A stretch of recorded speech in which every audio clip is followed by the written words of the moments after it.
do you think the fight's going to go? Slowly. Not a big fan of the modern fight stuff, like, you know, see Batman Returns? Returns or Begins? Begins. It's the same Begins. thing. It's very energetic and the fight sequences are quite well done, but you just can't see what's going on. And that's the trouble. So you get all that frenetic action. This is like, I just want to see one good solid fucking punch land, please. So hopefully find a nice middle ground there, something with a lot of energy, but you can actually see it's, you know, Donna and Claire beat the shit out of each other. Claire and Donna, they were just so full of enthusiasm. It almost got quite competitive.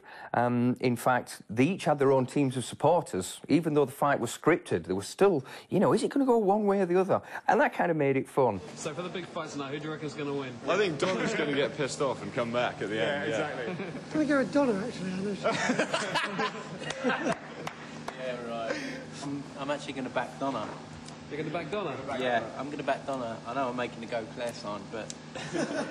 Only because the director tells me to. Yeah, yeah. What about you, Alan? Who do you reckon you're going to put your money on? Either Claire or Donna? Well, it's got to be close. Got to be Claire. Got to be Claire? Yeah. Why do you say that? Well, yeah, she's a bit more compact, you see, so low centre of gravity, high power to weight ratio.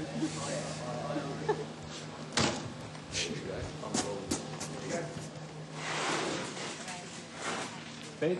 Stand by. And action.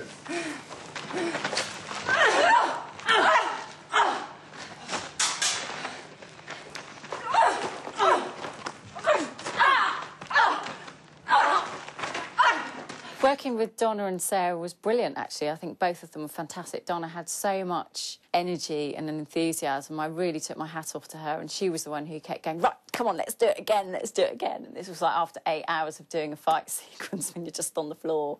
Working with Claire was really good fun. She's very serious about her job, very passionate. I felt like a real loudmouth next to her, though, because she's such a natural at what she does. She comes across like she just oozes the character that she's playing. It looks like she doesn't even need to try. Working with Claire was so good. She was kind of the highest profile actress I've ever worked with, and I learned a lot from her because she's so natural, really. There was one scene where she had to cry just instantly over my dead body, and she just did it. There was absolutely nothing beforehand. She just cried. I really enjoyed working with Claire. I would say, without any arrogance, she has a great faith in her ability. She understands the job, and she does the job, and does it very well, I think. Camera? Sound. Action.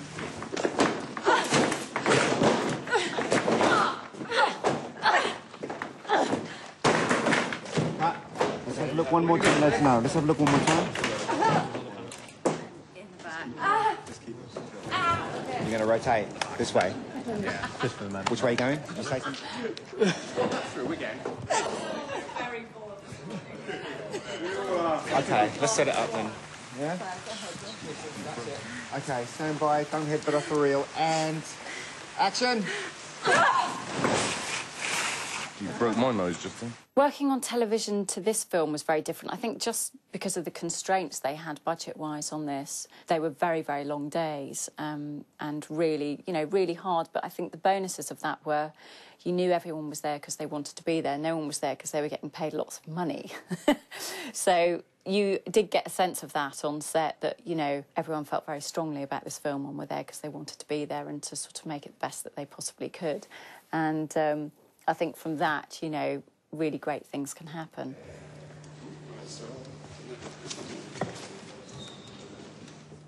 And cut. Take 3.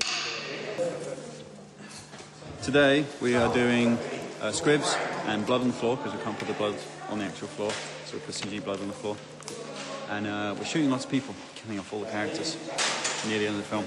It's all good. 1, 2, 3, bang!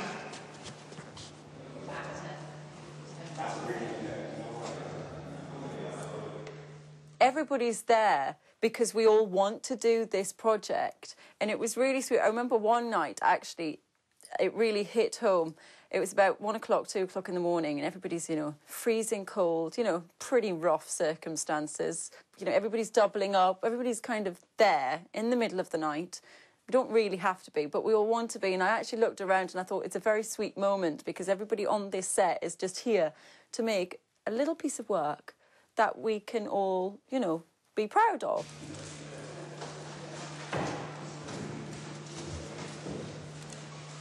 The fact that these are hard plastic helps spread the load. I'll bag that one. No, I got it.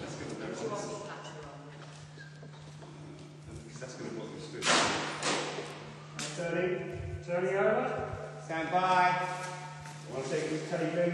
Get it up and running quickly. Come standing by. And action! 3.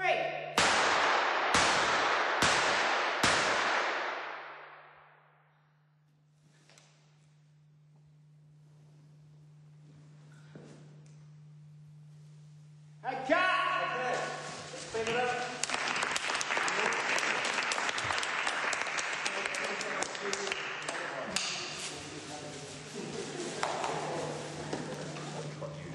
The whole production, when you finally leave Bad Day, What will be my lasting memory? Yeah, basically. Blood. It'll be a lot of blood and a lot of fighting. It's been a very bloody show with a high body count. Ready?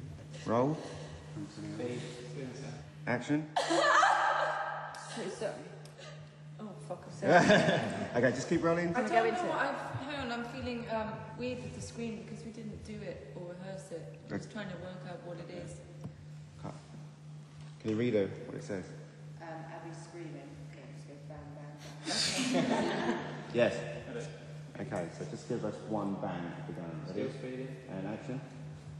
Right, just hold there for a second and slowly look at her. Okay. Look at her, look at her, look at her. Put the gun down, and walk towards her.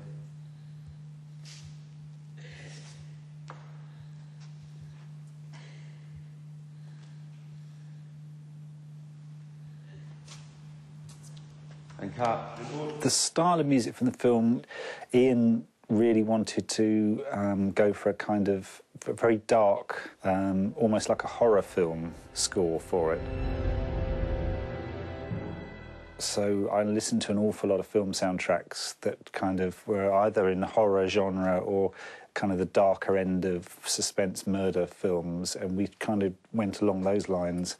But obviously there's also a very human element to the film as well, so I wanted to make sure that it wasn't just pure darkness, that there was a sort of emotional quality to the music as well.